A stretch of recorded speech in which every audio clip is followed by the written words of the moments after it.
La Voz del Derecho presenta Debates Constitucionales. Con la participación de especialistas en Derecho y Ciencia Política, el intercambio de ideas y criterios sobre temas de actualidad.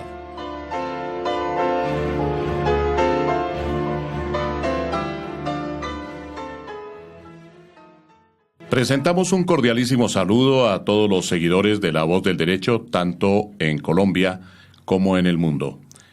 Debates Constitucionales, una entrega más de este programa en el cual intercambiamos criterios con toda objetividad y libertad sobre los distintos asuntos, sobre los grandes acontecimientos que interesan a los colombianos y a quienes nos escuchan en todas partes del mundo.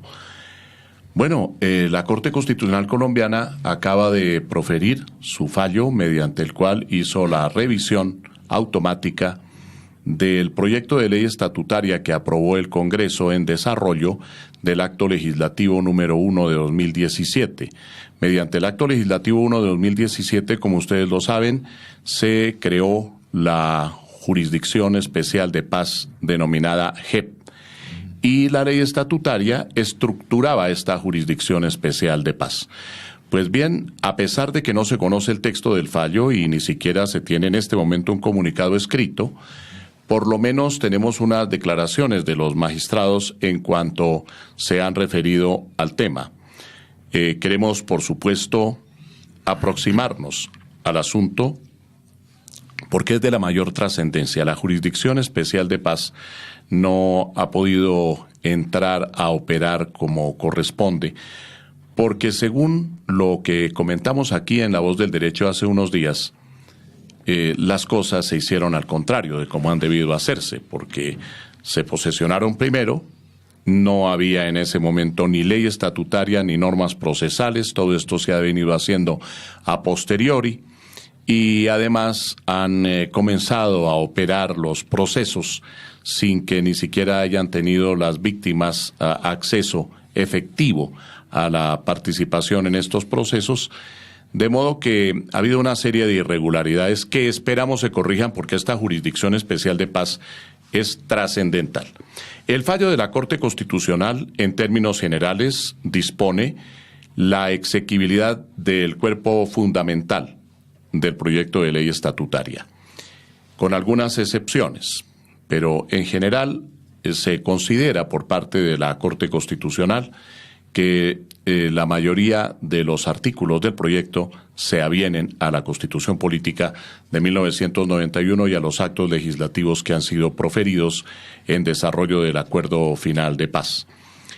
Hay unas inconstitucionalidades. La Corte, por ejemplo, declaró inexequible el hecho de que se hubiese incluido en el proyecto de ley estatutaria lo relativo a las inhabilidades, unas nuevas inhabilidades de los magistrados, después de que ya habían sido designados, antes de posesionarse, pero después de que ya habían sido designados.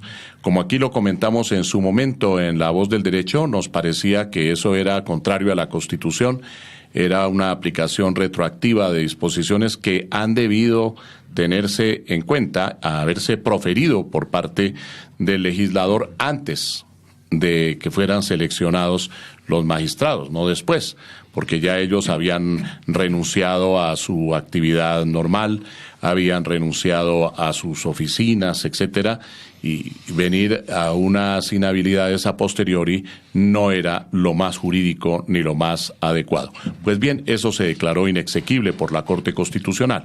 Igualmente fue declarada inexequible la norma en cuya virtud se remitía a la jurisdicción ordinaria lo referente a los procesos contra quienes, siendo guerrilleros de las FARC, hubieran cometido delitos sexuales, hubieran violado a mujeres, a niñas en el interior de los campamentos de la guerrilla. Después las obligaron a abortar. Hay inclusive una asociación que se denomina Rosa Blanca, que está compuesta por todas estas mujeres que fueron víctimas de las FARC.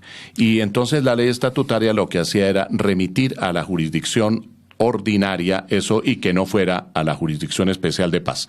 La Corte ha considerado que es inexequible la norma y que se viola el acto legislativo número 1 de 2017 en cuanto no tenía competencia el Congreso, dice la Corte, para consagrar penas distintas o jurisdicciones diferentes a las que contempló el acto legislativo número 1 de 2017.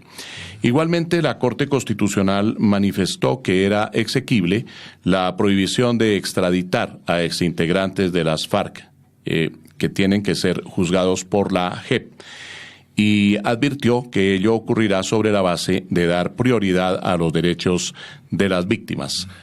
Dijo que para establecer la época de los hechos delictivos, la JEP está autorizada y más aún necesita practicar pruebas.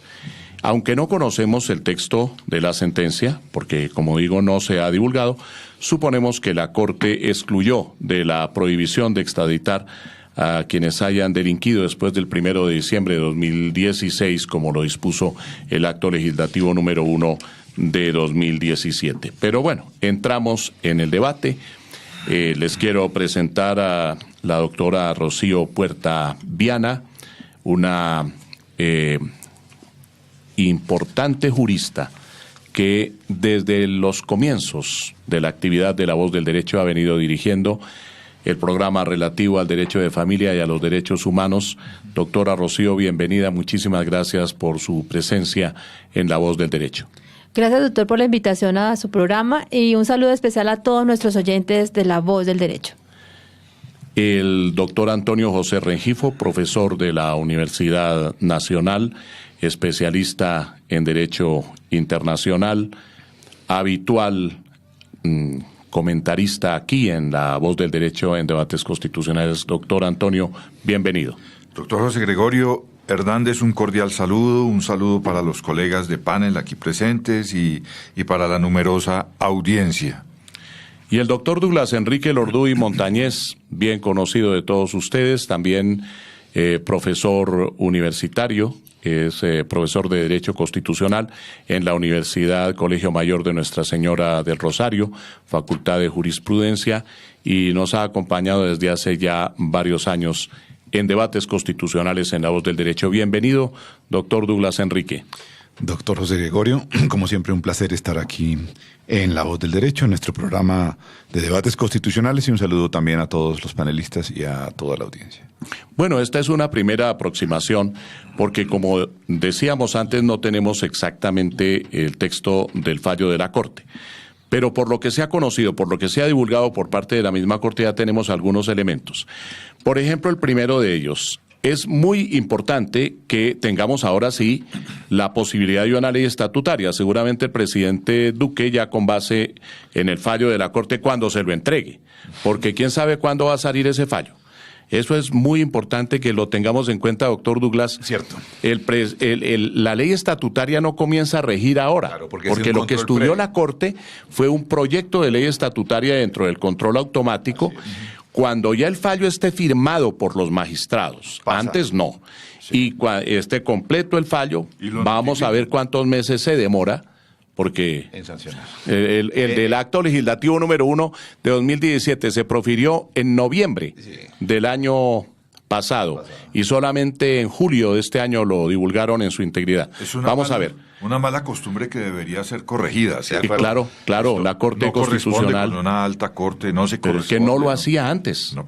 Es una moda que ha venido imponiéndose desde hace algunos años. Una práctica, sí. Sí, una práctica. Nociva de todo punto de vista, sobre todo por la certeza que se quiere generar con una decisión judicial, que es exactamente lo contrario a lo que está ocurriendo, porque es lo que se genera con este tipo de procedimientos es la absoluta duda e incertidumbre sobre cuál es el contenido real de la sentencia. Desde luego.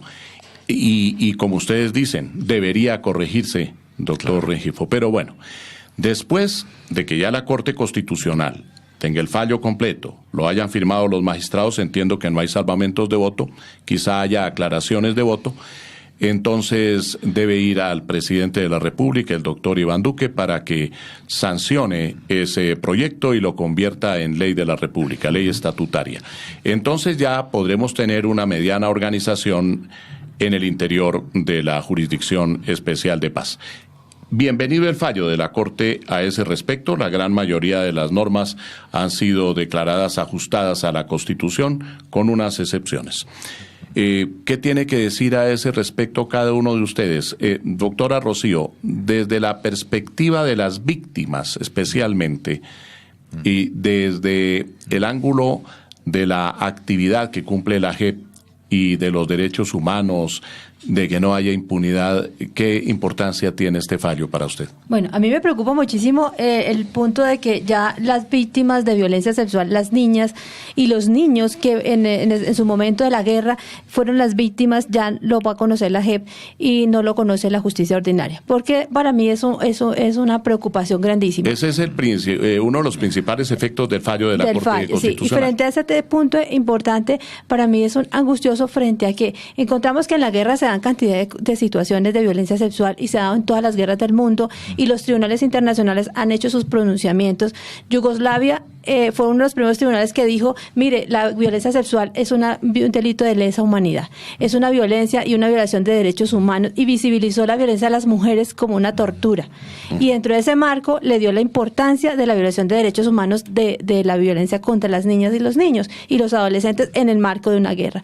Para mí es muy preocupante que lo conozca la JEP sin desconocer la importancia que tenga la jurisdicción. No es que usted considere que la JEP va a perder su imparcialidad. No. Sino es por el tipo de pena. Es por el tipo de delito, el tipo de pena y el tipo de víctima. Si hablamos de niños, estamos hablando de que tienen un interés superior y están cobijados internacionalmente por una convención, que es la Convención de los Derechos del Niño, que son superiores a cualquier otra situación, a cualquier otra condición de un ciudadano o ciudadana. Entonces, la atención a ellos en toda la administración de justicia debe ser mucho más allá de cualquier situación de lo que pasó en la guerra. Entonces, para mí sí es preocupante, porque la pena tiene que ser una pena dura, severa, porque son delitos de lesa humanidad. Y ante eso no podemos apartarnos, ni más faltaba que el proceso de paz articuló una jurisdicción para poder, pues obviamente el país salir de esta encrucijada de muchos años, pero los niños, que en mi concepto muy personal, los niños quedarían en el aire en cuanto a la pena de los perpetradores del delito y en cuanto a ellos como víctimas en su reparación. La organización Rosa Blanca, que es una asociación que entiendo que fundaron precisamente víctimas, ¿no? Sí, sí. Mujeres afectadas, seguramente se manifestará en las próximas horas sobre el particular. Pero yo quisiera verlo desde una perspectiva constitucional. Y a ese respecto le quiero preguntar al profesor Douglas Enrique Elorduy, el acto legislativo número 1 de 2017 que creó la Jurisdicción Especial de Paz, ¿hacía entonces esa exclusión de los delitos sexuales para enviarlos a la justicia ordinaria? Es decir, ¿sí se desprende realmente del acto legislativo esa decisión de la Corte, o realmente el acto legislativo no tiene ese efecto necesariamente? No lo tiene, no se desprende, digamos, de manera inequívoca. Es claramente una interpretación de la Corte la que ella adopta del acto legislativo para tomar esta decisión de inexequibilidad. Pero digamos que a mí me gustaría hacer referencia a las apreciaciones que acaba de hacer mi colega en el siguiente sentido. Vale la pena, digamos, precisar muy bien cuáles son las implicaciones de que un delito sea cometido, digamos, en una sede jurisdiccional o en otra, ¿no? Porque, digamos, en principio, uno tendría que partir de la base de que los dos escenarios ofrecen las mismas garantías a todos los interesados, por supuesto, incluidas las víctimas. Tendríamos que suponer que hay eso. Imparcialidad en la JEP y que hay imparcialidad en la justicia ordinaria. Tendríamos que superar adicionalmente que se va a hacer un manejo técnico en estos casos especiales donde hay niños víctimas de por medio, que eso ya es, digamos, un tema conocido, eso ya es una cosa inventada, pues, desde el punto de vista del manejo judicial de víctimas menores de edad. Entonces, partiendo de esa base, de que no podemos suponer otra cosa porque no tenemos ningún elemento para suponer otra cosa, entonces el análisis tendría que reducirse al tema de las penas que puede imponer la JEP. Y entonces allí tendríamos que analizar muy bien si por el hecho de la pena queda desprotegida la víctima o si podríamos suponer que por el contrario, por las circunstancias especiales de la Jurisdicción Especial para la Paz, allí la víctima tiene una mayor protección en cuanto, si bien hay un sacrificio en materia de justicia, es en favor de un reforzamiento en materia de verdad y de reparación de las víctimas, que es, digamos, en la concepción original, la filosofía en el fondo de la construcción de la Justicia Especial para la Paz. A ver, las penas propias y las penas alternativas, hay 3 clases de penas dentro de la Jurisdicción Especial de Paz. La pena propia, aquella que corresponde a quien ha dicho toda la verdad y se ha sometido plenamente a la Jurisdicción Especial de Paz, se ha comprometido con el resarcimiento o la reparación a las víctimas, y esas penas son de 5 a 8 años, máximo 8 años, con privación de la libertad de locomoción. Están las penas alternativas, que serían para quienes no han dicho toda la verdad, o para quién son las alternativas. Para los que digan la verdad, pero en el escenario del juicio. En el escenario del juicio, o sea, más adelante, antes de que se dicte sentencia. Antes de que se dicte sentencia, correcto, pero habiendo, digamos, forzado al Estado a incurrir en el gasto y en la gestión necesaria para recoger las correcto, pruebas, ¿no? Es decir, y las penas ordinarias, que es así, son las que tendrían que aplicarse por la propia JEP, pero que tienen prisión hasta por 20 años. Así es, exactamente. Que son los que no han confesado, no han dicho toda la verdad. En ningún proceso. Bueno, no. Eso para ilustración de nuestros oyentes y de nuestros seguidores. Doctor Antonio José Rengifo. Gracias, doctor Hernández. Yo estoy parcialmente de acuerdo con los dos colegas, poniendo muy de presente la salvedad que ya expuso el doctor José Gregorio, en el sentido de que no conocemos pues los textos, no conocemos los razonamientos, sobre todo, claro, de las Cortes. El fundamento de la sentencia. Exacto. De manera que hago un paréntesis con todo... con el permiso del doctor Rengifo, no conocemos los textos, pero ya anunciaron que son 800 páginas. Bueno, tendremos de qué. Para trabajar en diciembre, digamos, en las vacaciones. Bueno, muy bien. Pero yo quería llamar la atención sobre un hecho en el cual me parece muy importante, que expone nuestra colega. La doctora Rocío. La doctora Rocío, gracias. Es el siguiente: la gravedad de esos crímenes frente al derecho internacional. Además, hay que mencionar que son crímenes, en los crímenes de que son víctimas los niños, se dan una secuencia, una cadena de otros crímenes. No hemos mencionado, por ejemplo, el trabajo forzado al que son sometidos, de caminar grandes distancias, y también incluso las condiciones de esclavitud, ¿no? Entonces se da una secuencia. Y con previo reclutamiento. Forzado también. Forzado también, claro. También forzado. Entonces es una cadena de crímenes que se va produciendo, en la cual son víctimas unas personas que no tienen una capacidad de discernimiento, o de defensa, o de respuesta, o de reacción. Que en general están en condiciones de indefensión. Una vulneración bien grave, o sea, porque además son menores de edad que fueron sacados de su contexto familiar, desprendidos de su papá, su mamá. A las malas, con toda la violencia recrudecida en ese conflicto, y los llevan a esa situación. Claro. Y la gravedad de esos crímenes, pues es una preocupación del derecho internacional, claro, del derecho internacional humanitario. Eso viene desde hace varias décadas, de manera, y lo incluye el Estatuto de la Corte Penal.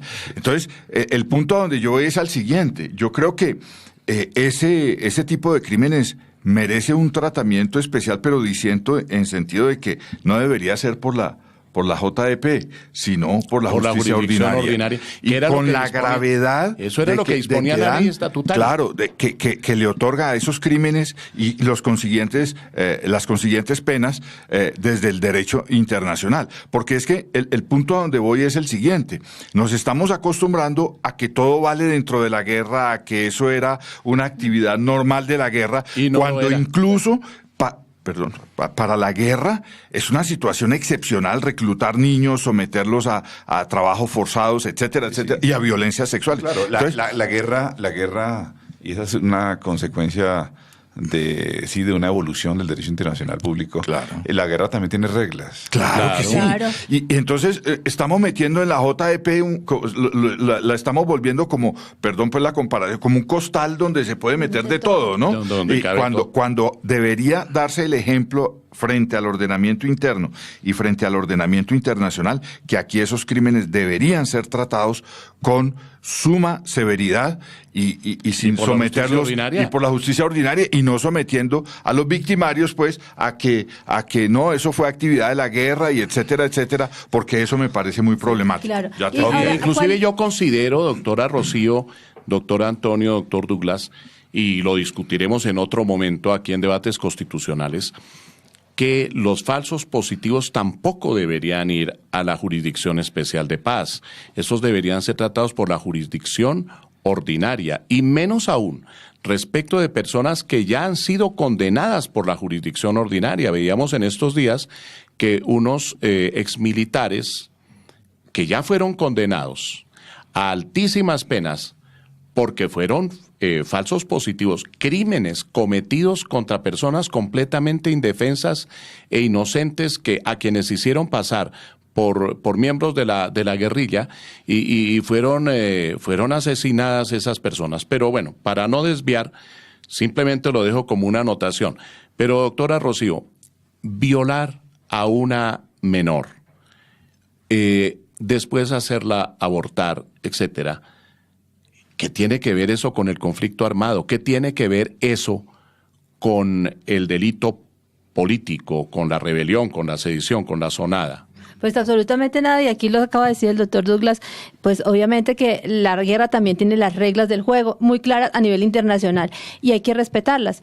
Pero en este caso, obviamente, las víctimas, niños, niñas y adolescentes, pues en esta guerra recrudecida llevaron la peor parte, porque ¿qué va a pasar? Fueron sometidas, le quitaron la infancia, le quitaron los sueños a un niño para que viviera normalmente en su contexto de familia y sometido a las peores vejámenes que puede tener en esta situación.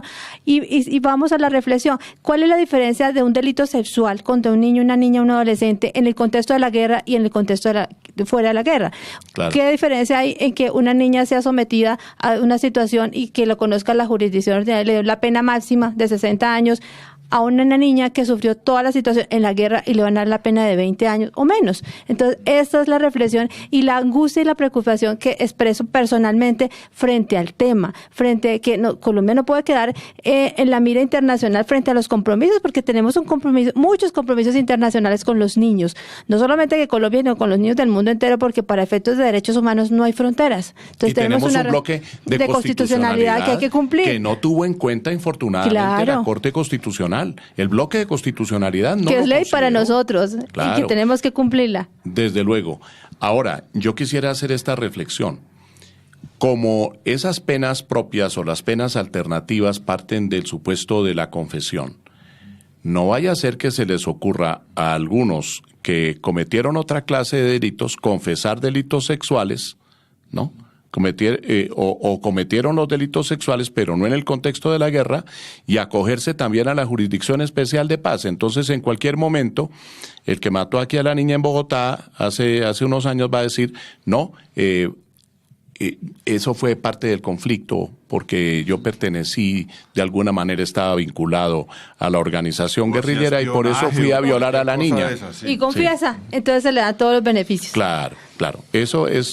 Ese es un mal mensaje de la Corte Constitucional, y lo digo con todo respeto hacia la corporación a la que pertenecí, pero realmente es un mal mensaje. Doctor Antonio Rengifo. Sí, igual, yo no sé qué fuerza haya podido tomar un referente que ya es obligado para este tipo de situaciones de reclutamiento de niños, de violencia de todo tipo contra los niños, de trabajos forzados, etcétera.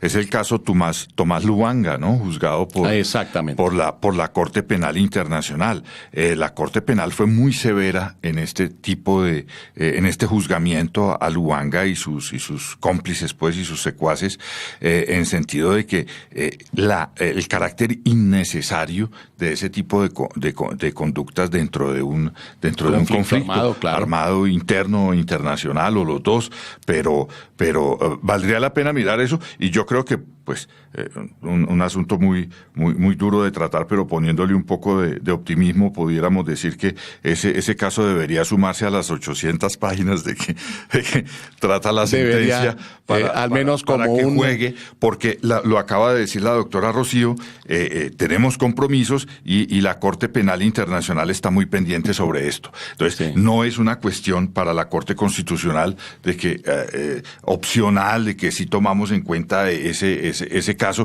sino que es, insisto, así suene fuerte, pero es obligatorio para Colombia y para el ordenamiento jurídico colombiano tomar ese referente en consideración. Ya podríamos más adelante volver sobre eso, ¿cierto? Y sin perjuicio, desde luego, de hacer un estudio verdaderamente constitucional, porque es que no estamos hablando simplemente de la conveniencia, es que desde la perspectiva constitucional, el artículo 93 de la Constitución Política establece con claridad, y allí está el origen del bloque de constitucionalidad, que los tratados internacionales sobre derechos humanos que Colombia ha suscrito y a los que se ha unido, a los que se ha vinculado mediante el procedimiento de derecho internacional, ¿no? Colombia está obligada por esos tratados internacionales.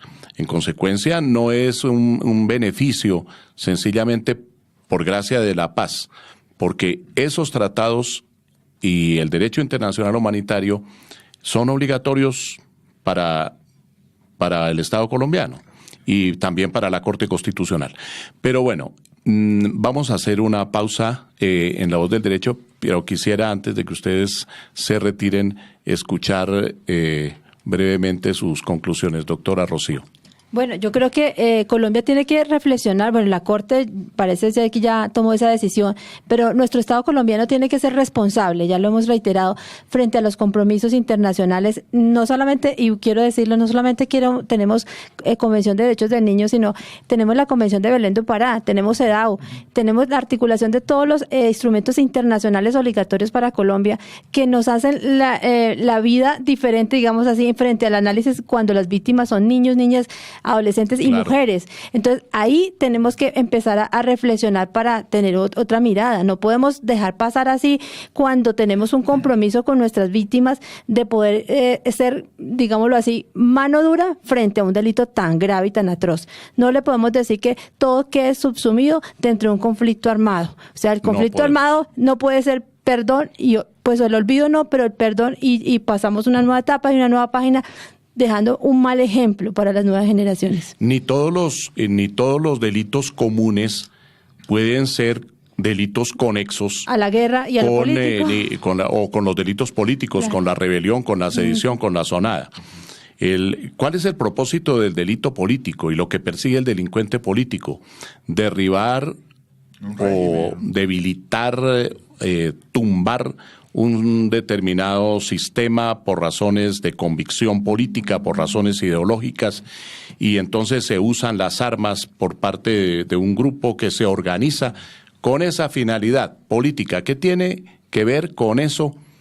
Llevar a una niña indefensa completamente, llevada por la fuerza, a la violación, no de uno, como lo dicen las niñas que han integrado el grupo de Rosa Blanca, muchas veces pasaban por varios de los miembros de la guerrilla. No era la violación de uno, eran múltiples violaciones, algo completamente horroroso.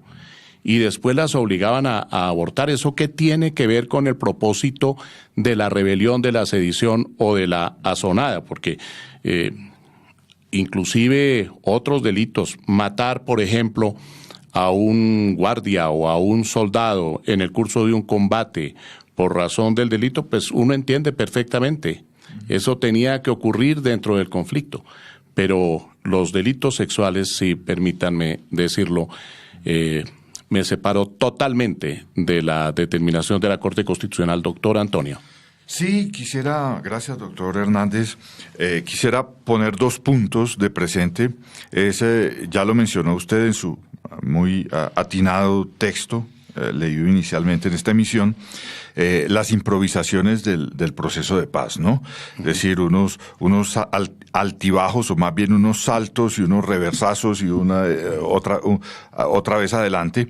Sí, menciono eso porque, pues viéndolo con cierta benevolencia, es apenas normal en un proceso de paz que tiene sus complejidades, que no es fácil, donde no hay muchos referentes, pero sí me parece a mí, y lo menciono porque no para juzgar y hacer el reproche, sino porque pienso que la Corte Constitucional tendría el rol histórico, el rol de salvaguardar el orden constitucional, adecuándolo, claro, es su función esencial, adecuándolo a estos tratados de derecho internacional, o tratados, pues, sí, internacionales, se dice que es una redundancia, pero están ahí, hay que respetarlos, Colombia debe cumplirlos, y la Corte Constitucional debería ayudar en eso, debería abrirse un poco más, porque además el ordenamiento constitucional colombiano está conforme con esos tratados internacionales. No hay una contradicción, Colombia los acoge,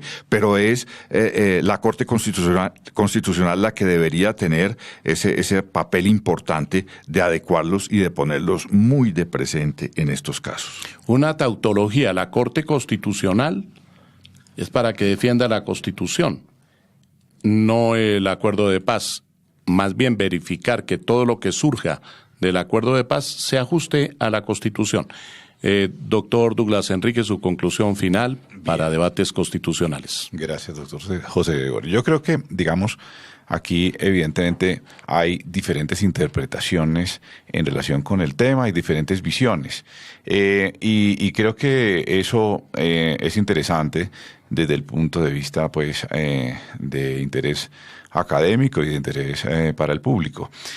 Lo que a mí me preocupa es que precisamente por lo mismo de que se trata de diversas interpretaciones, el Congreso, que es el órgano representativo por excelencia, pues acogió la propia interpretación del ordenamiento constitucional cuando construyó esa ley estatutaria para darle prevalencia a lo que la doctora Rocío ha explicado aquí muy bien, y para darle un tratamiento diferenciado a esa clase de delitos sexuales contra menores de edad, y para que tuviera, por lo tanto, una consecuencia diferenciada en materia judicial y en materia de penas.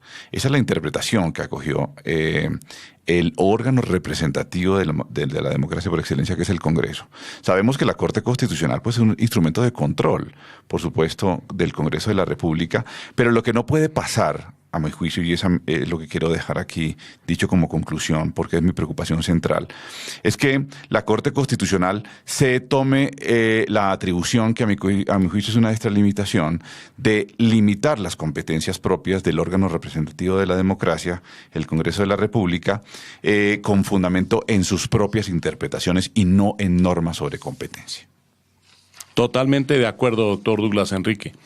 Es un exceso, porque desde el punto de vista de la función de la Corte, la guarda de la integridad y la supremacía de la Constitución, su referente, ¿cuál es? La Constitución. El referente no puede ser otro, ni puede ser su propia interpretación de la Constitución, o peor, del acuerdo de paz, porque entonces ahí sí se rompe por completo no solo la pirámide normativa, aquella a la que se refirió Hans Kelsen, sino que se rompe el mismo criterio del control de constitucionalidad, y hasta se puede afectar el Estado de Derecho. Bueno, hemos llegado al final de esta primera parte de debates constitucionales. Ya regresamos aquí en La Voz del Derecho. Muchísimas gracias a nuestros panelistas, y en la segunda parte seguiremos discutiendo también sobre este tema, quizá con otros enfoques.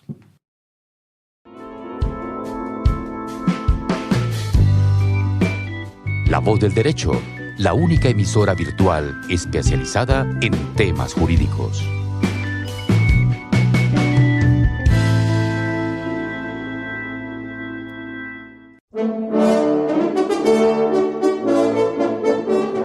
Escuchan La Voz del Derecho. un concepto distinto de la radio. Usamos la tecnología y la ponemos al servicio de la libre circulación de las ideas, de la libertad, de la cultura. La Voz del Derecho, una radio de temas y propuestas.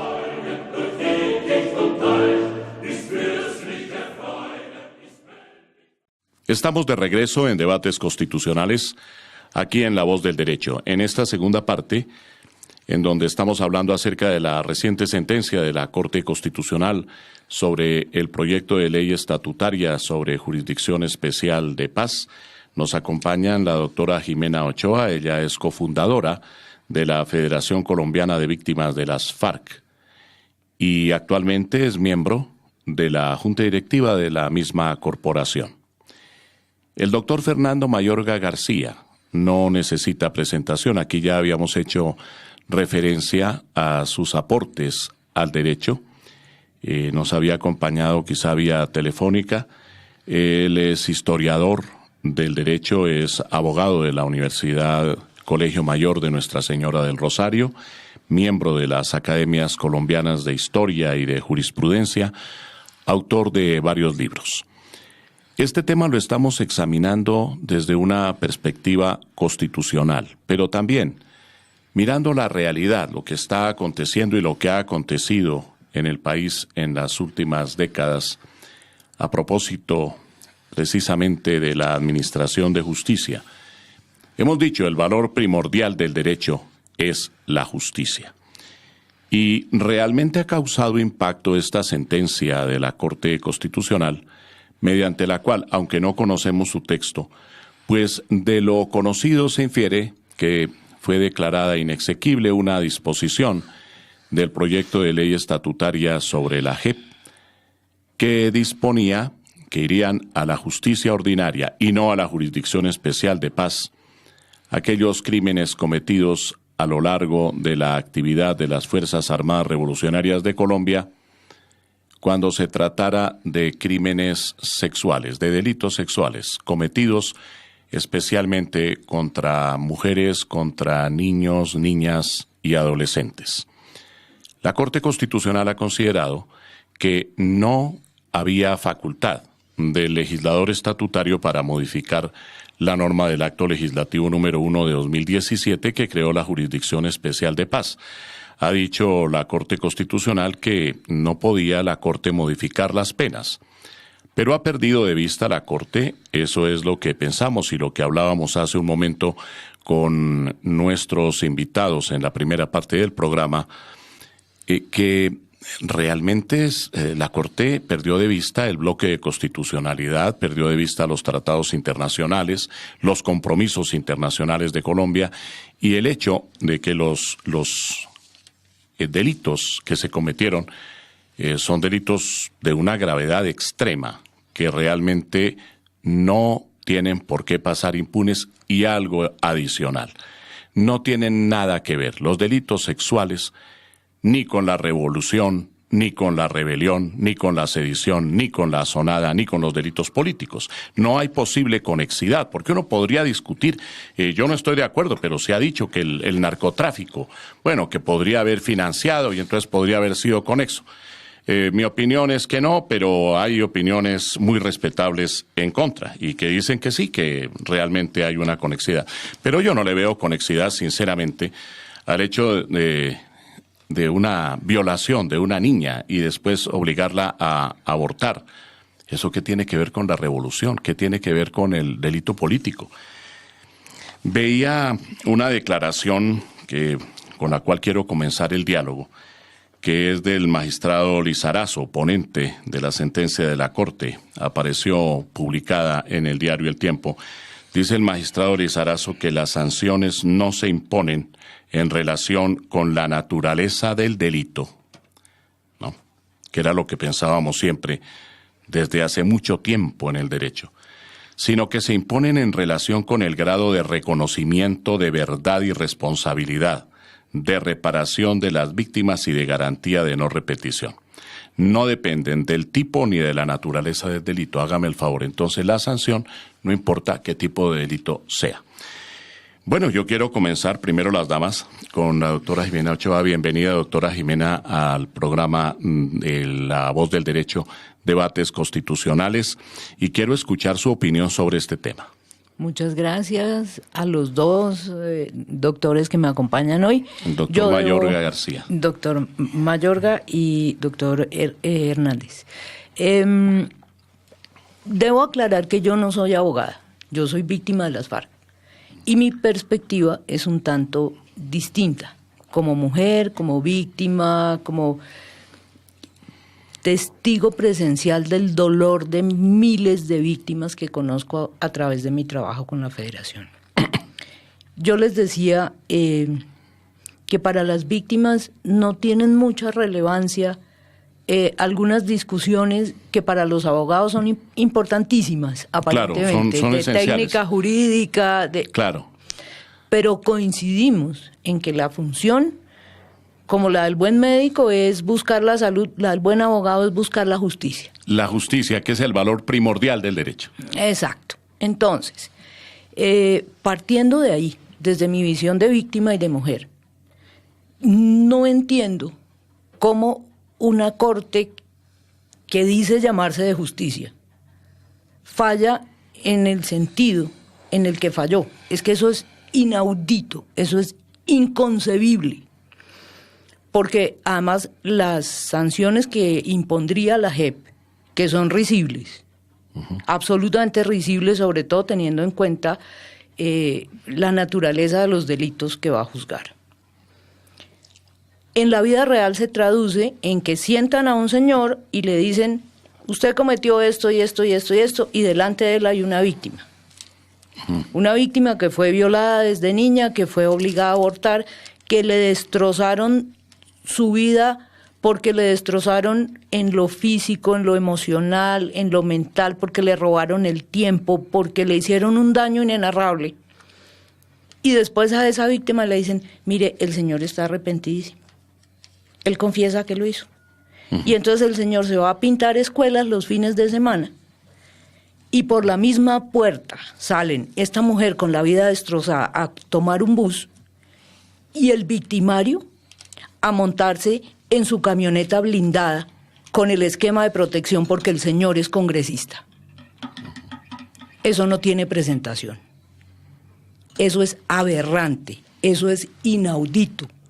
Los abogados verán cómo solucionan sus discusiones técnicas acerca de cómo se va a hacer esto. Pero ese cuadro es imposible de aceptar. Y las víctimas no vamos a parar. Las víctimas no nos vamos a detener. Si tenemos que tumbar todo esto y que venga la Corte Penal Internacional, que venga. En la medida en que haya impunidad, vendrá la Corte Penal Internacional. Doctora Jimena, vamos a escuchar al doctor Fernando Mayorga García, ya desde la perspectiva jurídica y especialmente el que es historiador, que ha mirado el desarrollo del derecho desde nuestra Declaración de Independencia o desde antes. ¿Cómo ve la situación que tenemos en este momento desde la perspectiva de la vigencia del derecho y de los derechos y de la función que cumplen los órganos defensores de la Constitución? Muchas gracias, doctor José Gregorio, y a mi querida colega que acaba de hablar. Realmente se pierden de vista los temas fundamentales. Yo creo que, como se acaba de decir, la idea del derecho es la aplicación de la justicia. Entonces yo entiendo que el proceso de paz es un proceso complejo, que requiere transacciones, que requiere ceder de parte y parte. Negociar nunca es fácil, pero hay cosas que no son negociables. Hay cosas que no tienen cómo echarse para atrás. Y yo sí estoy de acuerdo con lo que se acaba de decir, en el sentido de que este tipo de delitos en contra de niños, eso no tiene nada que ver con el conflicto. Eso son delitos comunes, deben ser juzgados por la jurisdicción ordinaria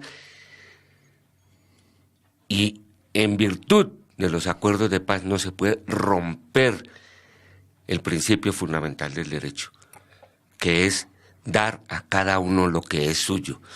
A una persona que violó a una niña no se le puede dar que pinte escuelas como sanción. Hay que darle una sanción ejemplar, porque es la manera de que la sociedad entienda que eso no se puede hacer. Entiendo que lo político es necesario, es fundamental.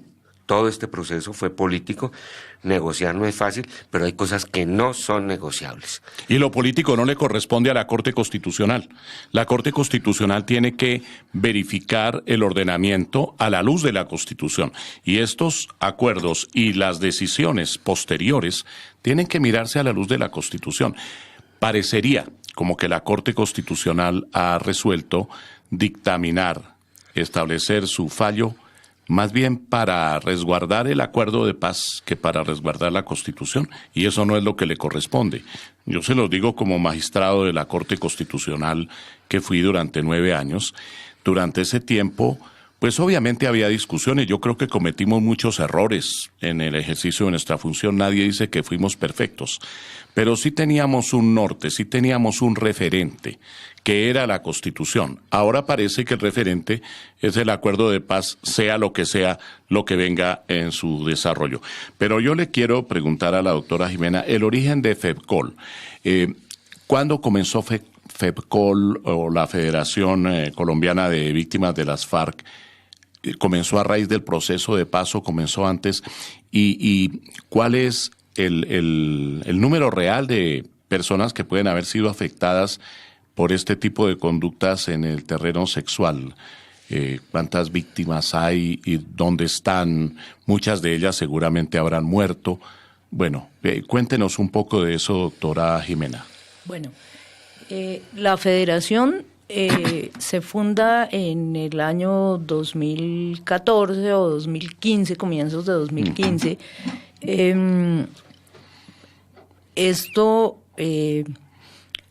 Yo había empezado a trabajar con víctimas casi sin darme cuenta, porque yo vivía sumergida en un mundo de víctimas. ¿Por qué razón? Porque mi familia es ganadera del sur del Huila, y teníamos muchos nexos también de trabajo con el Caquetá. Generalmente, como la transhumancia que hacen los pastores europeos en invierno y verano, nosotros la hacíamos porque en el Huila el verano pega muy duro y en el Caquetá pega muy duro el invierno, entonces era muy frecuente que uno le mandara ganado a la finca a los amigos y viceversa. Y bueno, y ese es un mundo de víctimas. Yo recuerdo que en todos estos años he sido víctima yo, pero han sido víctimas mis familiares más cercanos. Mi madre estuvo secuestrada, pero mis parientes, mis vecinos, mis paisanos, mis colegas, yo viví sumergida en un mundo de víctimas. Y empecé a trabajar en eso casi que insensiblemente. A raíz del proceso de La Habana, estuve allá con la representación de víctimas. Se hizo lo posible en esa minoría aberrante en la que estábamos para hacer oír la voz de las víctimas de las FARC. Yo nunca entendí, por ejemplo, por qué estaban las víctimas de los paramilitares, siendo que su dolor es legítimo, que tienen los mismos derechos. Pero ahí ellos no iban a hablar con sus victimarios, no los iban a confrontar, y cuando ellos tuvieron sus procesos, en los que les deseamos la mejor de las suertes y los apoyamos sinceramente, nosotros no intervinimos allá. Nosotros no pedimos vocería. Nosotros, entonces... Con las violaciones de los paramilitares.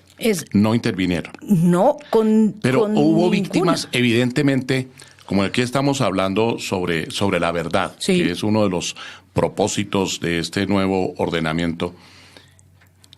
Hay víctimas de las FARC, pero también muchas víctimas de los paramilitares. Claro que sí. Y así como hubo violaciones por cuenta de las FARC, las hubo de los paramilitares. Claro. Y muchas. Claro, ambas, tanto paramilitares como FARC, son unas estructuras patriarcales de poder. Eso no se le puede olvidar a nadie.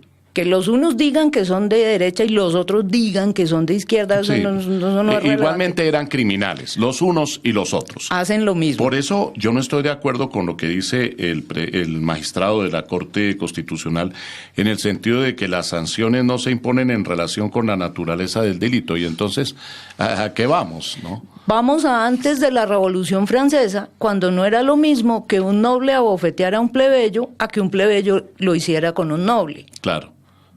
Vamos allá, vamos atrás de la Revolución Francesa, ya no hay igualdad ante la ley. Sí, existía inclusive el crimen de lesa majestad. Hoy por hoy hablamos del crimen de lesa humanidad. ¿Ha evolucionado realmente la humanidad en materia jurídica o estamos en un retroceso? Porque es que uno ve, doctor Fernando, que estas cosas lo sorprenden a uno cuando ya se creía que habíamos avanzado mucho. Por ejemplo, en Colombia, en relación con los derechos prevalentes de los niños, los derechos de las mujeres que están consagrados en la Constitución, y entonces uno ve que eso se quedó en pura teoría. Esta es una discusión fundamental. La colega de Mesa ha hablado de unas estructuras patriarcales. Y a mí me parece que es una buena manera de empezar esta discusión, porque cuando uno dice estructura patriarcal, rompe el principio fundamental de la Revolución Francesa, que es la igualdad. Nosotros en América Latina no hemos podido desarrollar el principio de la igualdad. En Colombia se ha hecho famosa la expresión de usted no sabe quién soy yo. Eso quiere decir, usted no sabe que en la estructura jerárquica de esta sociedad desigual, mi papel es superior al suyo por la razón que fuere. Y no hemos podido entender que somos iguales. No son formulaciones teóricas, son realidades concretas que no hemos podido encontrar para nuestra convivencia cotidiana. Entonces, este patriarcalismo que se habla de las FARC es reflejo de una sociedad desigual. No hemos podido construir una sociedad igualitaria. Y hay razones históricas de larga duración, como que los criollos que hicieron la independencia ya eran los dueños del país, y lo siguieron siendo, y lo siguen siendo. Entonces esta fue una sociedad que se creó pensando en el principio de igualdad, pero sin practicarlo jamás. Y esto es fundamental para la comprensión de América Latina. No hemos sido capaces de crear una sociedad igualitaria en clases sociales, hombre, mujer, etcétera. No hemos sido capaces de crear una sociedad igualitaria. La gran meta pendiente de América Latina para mí, desde la historia del derecho y desde la historia general, es la construcción de una sociedad igualitaria. No la tenemos. No se nos puede olvidar. Eso es fundamental y eso se traduce en todas nuestras actitudes sociales. Lo menciona la colega de Mesa, Jimena, en el sentido de que las FARC son una estructura patriarcal. Claro, y es el hombre el que domina. Cuando es el hombre el que domina, no hay una sociedad igualitaria. Ajá. Y tampoco hemos sido capaces, doctor Fernando y doctora Jimena, de diseñar una política criminal del Estado colombiano que sea coherente, que reconozca la igualdad, que reconozca la justicia. No hemos sido capaces. Infortunadamente no tenemos un ordenamiento que responda a la necesidad que tiene toda sociedad de una política criminal. Precisamente el pasado viernes quedó en libertad después de 4 años de prisión un hombre que había hurtado unas chocolatinas y hace un tiempo condenaron a 5 años a alguien que había hurtado unos caldos de gallina, ¿no?, de un supermercado. Un violador de hace unos años, algo que conmovió al país, el crimen contra la niña Zamboní, pues paga creo que 30 años o algo por el estilo. No sé. Los violadores de las FARC que hacían fila para violar a las niñas, porque la niña no era violada, según entiendo, y Jimena me dirá si estamos mintiendo, porque hemos escuchado muchas denuncias. No era que la niña era violada por uno, era violada por varios, en un verdadero concierto horroroso y demoníaco para delinquir en el cuerpo de esa niña que después era obligada a abortar. Yo quiero que la doctora Jimena Ochoa nos hable de ese tema, que es imprescindible mostrarlo, porque parece como que no se dieran cuenta. En la Corte Constitucional no se dieron cuenta de la gravedad de estos crímenes. Parece que ninguno de los magistrados o magistradas tuviera hijos. En general, digamos, en todos los testimonios que yo he recogido, el derecho de pernada, porque es que estamos volviendo a oscuras etapas, le correspondía al comandante. Uh-huh. Y le correspondía al comandante por una razón, digamos, jerárquica. Práctica entre comillas. Claro, y es que la prevalencia de enfermedades sexuales de transmisión sexual era muy alta por la dificultad de acceder a protección. Entonces, el comandante se aseguraba de poder tener relaciones con una niña que presumiblemente era virgen, pues a los 11 años, eso... Imagínense. Y además probablemente no tuviera ninguna enfermedad de transmisión sexual. Entonces, digamos que él imponía su jerarquía. La protección del violador, claro, era lo más importante. Claro, eso era lo más importante. Claro. Una vez introducida a ese mundo de horror, entonces entraban en consideración otras cosas. Entonces empezaba a ser usada como objeto sexual de los demás. De los demás, ya en segundo lugar. Ya estrenada por el jefe. Exactamente. Pero además era con un objetivo que era mantenerlos a todos relativamente contentos. Entonces lo que ella pensara, sintiera o deseara, para nada era lo de menos. Para nada se tenía en cuenta. Era un objeto de recreación, porque me imagino que debe ser muy difícil tener a unos hombres durante años en el monte en perpetua castidad. Entonces, la solución es capturar niñas y convertirlas en esclavas sexuales. Pero además hay otras cosas igualmente aberrantes. A veces no es el caso de niñas menores, sino de madres a las que les reclutaron sus hijos. Y esas madres, como todas las heroicas madres latinoamericanas, algunas se iban hasta los campamentos a buscarlos y las mantenían allá como esclavas de trabajo y esclavas sexuales también. Muchas mujeres fueron abusadas en ese contexto por ir a buscar a sus hijos. Entonces, además, esto nos lo han pintado como que en aras del bien superior de la paz. Y eso no es cierto. Eso no es cierto.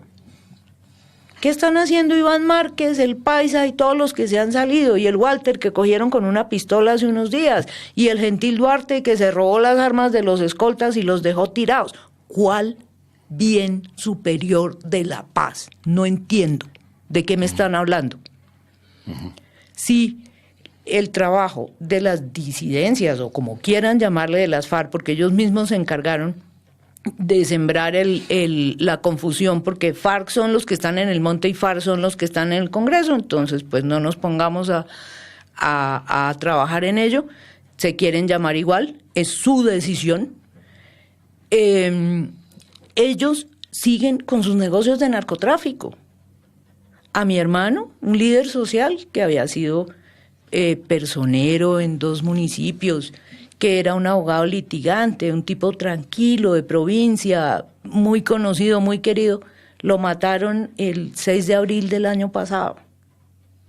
Y parece ser que hay nexos, hasta donde la fiscalía lleva sus pruebas, de los que lo mataron con el narcotráfico.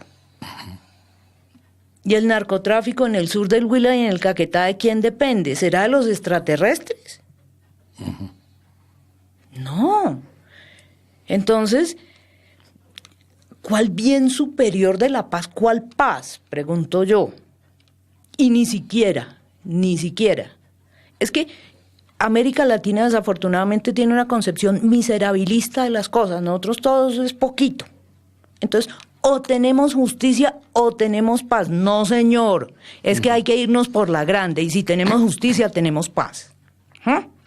Entonces es que tenemos que ver, porque entonces como que si le quito acá un pedacito, entonces se me disminuye allá. No. Es que la impunidad nunca ha garantizado la paz. Jamás. Eso está clarísimo. Pero además, el disfraz ideológico, el disfraz político es una cosa absurda. Mire, hay gente muy práctica que dice, si camina como pato, corre como pato, vuela como pato, nada como pato y hace como pato, es un pato. ¿Qué hacen distinto? Los grupos supuestamente de izquierda, supuestamente de derecha, y por ejemplo los narcos mexicanos, hacen todo igualito. Se tapan de plata con el narcotráfico. Y para eso matan gente, desplazan gente, hacen terrorismo, compran armas. Todos son patos. A ver. Vio lo del bus que se accidentó hace 3 días en territorio ecuatoriano, proveniente de la ciudad de Cali, entiendo, en donde llevaban a las personas dizque gratuitamente a un paseo por varios países del sur de América, unos paseos gratuitos. ¿Dónde consigue usted paseos gratuitos? Pero una cantidad de gente llevada mediante el engaño, porque en medio de todos los colombianos somos demasiado ingenuos. Entonces los llevaban gratuitamente a pasear y lo que llevaban en el fondo era marihuana y cocaína. Y murieron, ¿cuántas? 24 personas, creo que allá muertas en ese hecho horroroso que nos ha parecido también. El narcotráfico. El narcotráfico, pero además a mí me da mucha pena, pero yo tal vez soy de una naturaleza un poco más desconfiada que la suya, doctor, y yo no creo en tanta ingenuidad. O sea, para mí, que es que a uno lo invitan a pasear gratis. Pues a las mujeres nos salen invitaciones a paseos gratis, pero estamos acostumbradas a sopesar el asunto. ¿Hasta dónde va la gratuidad? Exacto, sí, señor. Nosotros no creemos en la gratuidad de eso. Entonces, en primer lugar eso. Por eso es que es urgente la cultura de la legalidad. La cultura de la igualdad ante la ley, de la que hablaba aquí nuestro querido compañero de mesa. El doctor Fernando Mayor. El doctor Fernando. Es que no podemos seguir dándonos tantas excusas y justificando tantas cosas. Es que tenemos que empezar a evaluar por resultados y a entender que es que el narcotráfico... A ver, yo vengo de un pueblo pequeño y muchas veces yo oía a gente decir cosas que me aterraban, como que... ¿Pero qué tiene de malo que vengan los narcos si ellos traen plata? Una falta de ética social. Claro, pero además la gente no ha entendido que un narco nunca reparte. Eso es idiota. Un narco nunca reparte. Un narco llega y si usted tiene una panadería, le pone al lado otra, mucho más barata, mucho más bonita, mejor montada. Y él puede vender a precio por debajo de los costos de mercado. ¿Sí? Porque él tiene unos empleados que el día que le van a reclamar su liquidación laboral, pues ya sabemos que sí los liquidan, pero en otro sentido. Entonces ellos no tienen los costos que tiene quien trabaja legalmente, ¿cierto? Y además le importa 5 porque está lavando plata. Entonces, la gente que cree ingenuamente que es que qué bueno que haya plata, no importa de dónde venga, porque eso es falso. He visto mucha gente arruinarse por eso. Pero además, ¿qué necesita un narco cuando llega a una región? Lo primero que tiene que hacer es corromper a las autoridades locales. Para sobrevivir en ese medio, lo primero que hace es untarle plata a todo el que pueda. ¿Sí? Funcionario público, desde concejal, edil, hasta donde pueda. Eso es lo que tiene que hacer. Entonces, nos daña cualquier posibilidad de funcionamiento del Estado, de prestación de servicios del Estado como debe ser. Pero además llegan las elecciones y entonces ahí sí se deja ver el billete del narco. Y entonces lo que teníamos de democracia se acabó también. Bueno, todo eso es corrupción. Ahora, el 26 se vota la consulta anticorrupción, ya el 27 no hay corrupción en Colombia. Bueno, doctor Fernando Mayorga, la conclusión de este programa, que ya se nos acabó el tiempo, ¿cuál es su concepto general sobre este asunto? Cada vez que yo oigo este tipo de discusiones, pienso que el narcotráfico nos acabó la vida. La década del 70, la del dinero fácil, nos acabó la vida. Yo crecí en un hogar donde el trabajo era la regla de juego, donde para ganarse un juguete tocaba sacar el primer puesto. Yo crecí en un hogar donde para que a uno lo llevaran al parque el domingo tocaba portarse bien. En un hogar, dijéramos, donde no había grandes riquezas, donde todo era medido. Este país se acabó el día que le abrimos la puerta al dinero fácil, porque el dinero fácil, como dice aquí mi querida colega de mesa, Jimena, el dinero fácil no existe, ni a nadie le regalan nada. Nos perdió el narcotráfico y la sociedad se traquetizó. La gente quiere dinero, quiere prestigio, pero a base de robar, a base de la corrupción. Esa sociedad en la que yo nací, en la que conocí mis abuelos, esa sociedad se perdió, porque ahora es cuánto tienes, cuánto vales. Y así no era la sociedad antes. La sociedad antes era una sociedad del esfuerzo, una sociedad donde todo costaba. Hoy esto es fácil. Entonces uno ve que hoy en Colombia lo que vale es el dinero. Y yo tengo que contar que conozco, por fortuna, muy bien a la sociedad mexicana. Están como nosotros en 1985. Y es una tragedia ver que lo que vale es el dinero. Porque cuando lo que vale es el dinero, la gente trata de conseguir dinero. ¿Y cómo? Como sea. Claro. Porque todo vale. Todo vale. Porque no importan los medios con tal de lograr el fin que cada cual se propone. Una sociedad, en síntesis, sin ética, sin principios, lo que significa pues que la corrupción, la politiquería, todo esto domina. Para conseguir un juguete había que trabajar, dice el doctor Fernando.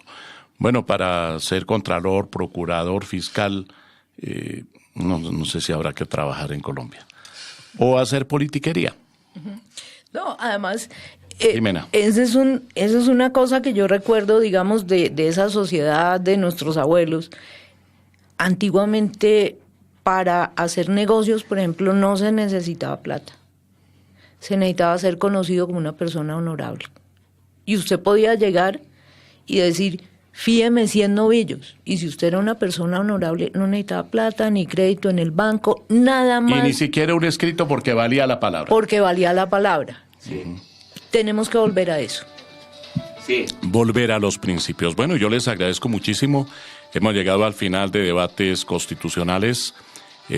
Muchísimas gracias a Jimena Ochoa, al doctor Fernando Mayorga García, a Antonio José Rengifo, el profesor de la Universidad Nacional, al doctor Douglas Enrique Lorduy Montañez, profesor de la Universidad Colegio Mayor de Nuestra Señora del Rosario, a la doctora Rocío Puerta Viana, especialista en Derechos Humanos. En el audio está Andrés Rocha y les habló José Gregorio Hernández Galindo. Hasta pronto. La Voz del Derecho presentó Debates Constitucionales. Con la participación de especialistas en Derecho y Ciencia Política, el intercambio de ideas y criterios sobre temas de actualidad.